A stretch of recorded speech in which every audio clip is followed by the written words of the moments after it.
Hey peeps, this is Kiza. So there's been a bunch of updates to cover. I covered some of it already in shorts, but now there's been enough things for me to discuss in the proper video. So first up, the developers put out recently for DVD, design preview, future plans, and updating with Trickster. So they are now rolling out a thing that is going to be consistent that is called the design previews. Essentially, if you don't remember, last year they posted a thing called the design preview for the Trickster, where we proposed a bunch of changes for the Trickster, but very early on in the process, they wanted to clue us in as the community to give them feedback if it's a good direction for the Trickster to be changed. So what happened is they just shared that Trickster was going to just get reverted and keep quality of life buffs. What they want to do now is make design previews a common thing that constantly happens. When it comes to bigger changes like reworks, they really want specifics, and it's important that EA compare the perspectives from both killers and survivors to help inform decision making. It's one thing to ask for feedback. The original design preview concept didn't let us know how they're going to use our feedback, and they want more and more visibility on how they use our feedback because they want to improve transparency. So with that in mind, what they're doing is with each design preview, they have a short 5-minute survey to collect our feedback, ensuring that they have context behind the suggestions, experience level, playstyle, what platforms, yada yada yada. And after 2 weeks of each design preview being out, they'll share an early look at some interesting points they drawn from our feedback and give us an idea how they plan to use it. And then they update us for the Trickster that after working through all that feedback, they essentially said, yeah, I think we need to cook a little more and make something more interesting and move in a different direction than they outlined originally. So essentially, instead of reverting him very boringly, I think they're going to try to make him more interesting for both sides, which is actually what I suggested, and I feel very proud of. Well, no, not proud of, but I'm very happy with them moving in that direction, and I feel very smug with them moving in that direction as well. And they teased, this was March 20th, what's next in the coming days. We'll be back with a fresh design preview that you're going to dig. It's the Skull Merchant. And well, the time for that hasn't fuck come. The design preview for the Skull Merchant is out. And it is a complete rework of the Skull Merchant, along with just one of the most amazing graphics ever made by BHVR, and I genuinely do love them. So there is a lot of text here. What you need to understand is kind of throw out all of the things you know about Skull Merchant as she is right now. None of it really matters. So she's going to keep her radar and drones in a form, but everything else is going to be radically different. So drones 2.0. Skull Merchant will deploy a stealth drone. It's essentially going to be like, in stealth mode right now. You can only see the little lights coming out of the sides of the drone, but it will actually keep an invisible cone of range, like they draw up here, that'll actually detect survivors. So in the game, you'll just see this little light up of the drone and the drone itself, but the actual long-range beams that were very distracting and clash with everybody else's visuals as they stay here will be gone. You will not see them. You'll only have the small indicator. What these drones will do is reveal any survivors on the radar for the Skull Merchant when they're caught in rotating detection zones. They slow down rotation speed slightly and tone down the visual intensity of the zones, removing large scan lines, blah blah blah. So it's stealth drones that are supposed to give you info. Besides that, Skull Merchant can now control drones remotely. So after a stealth drone has been active for a short period, Skull Merchant can choose to take control of a drone from a distance. During this time, she gains undetectable, kind of like similar, I guess, to Singularity, taking control of a biopod. The control drone becomes the primary threat.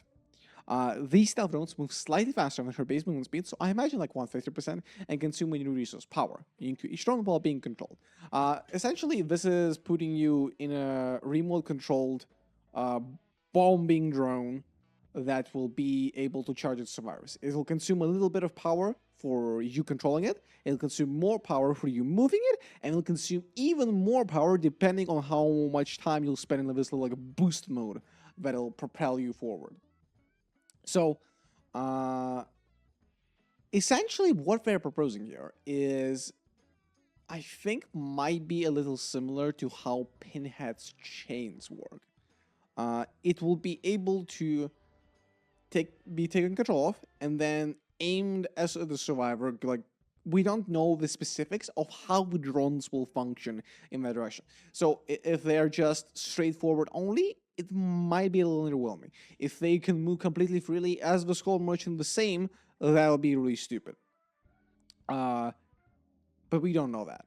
I'm going to assume that it's kind of like more Pinhead style, and it's just some movement to it, but it can't make super sharp turns. It's essentially going to be like the Houndmaster's dog, almost, that you will be able to trigger and then point a survivor. If you collide with the environment as this drone, it will just explode, nothing happens. But if you do hit a survivor, they will lose a health state, so you can kill them with the drones. You can down survivors with the drone, you can make them mend, you can injure them, all of that good stuff. It's basically just an M1 attack, but remotely, like a regular power attack.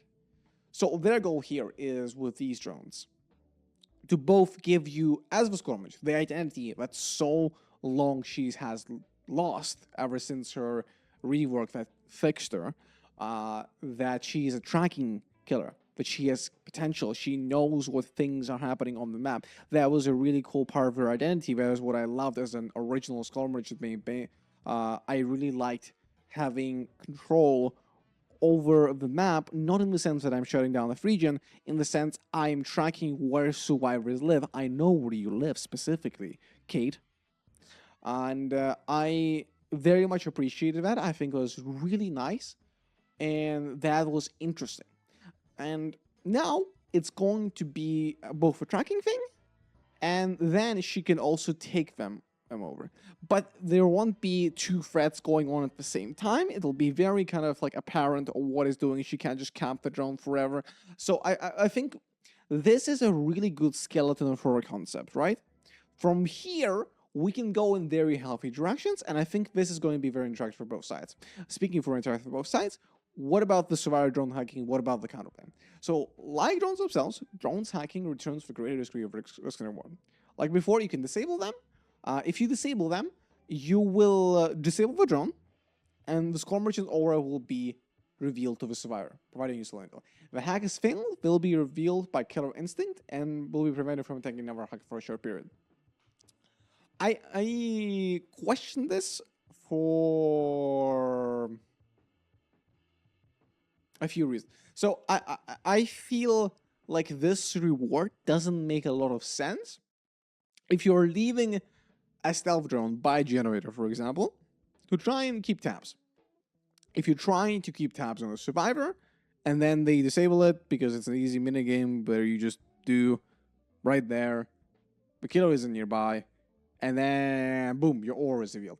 I feel like that is a little ludicrous, and then the punishment for failing is kind of like non-existent. I think what should be a thing, right, is there should be some kind of trade going on if the survivor wants to disable a drone. I think if you disable a drone, if you disable a drone right after it's placed, I think that's fine.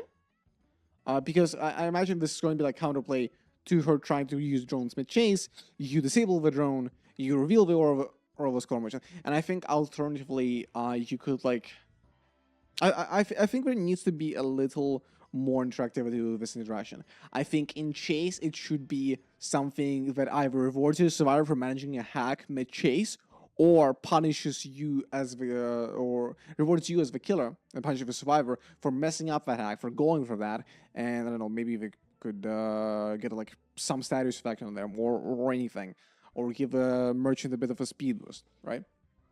And then when it's used as a scouting vehicle, there should be a different trade-off. You shouldn't just get the free aura reveal on the killer for simply just disabling the drone, which will not be that hard to spot.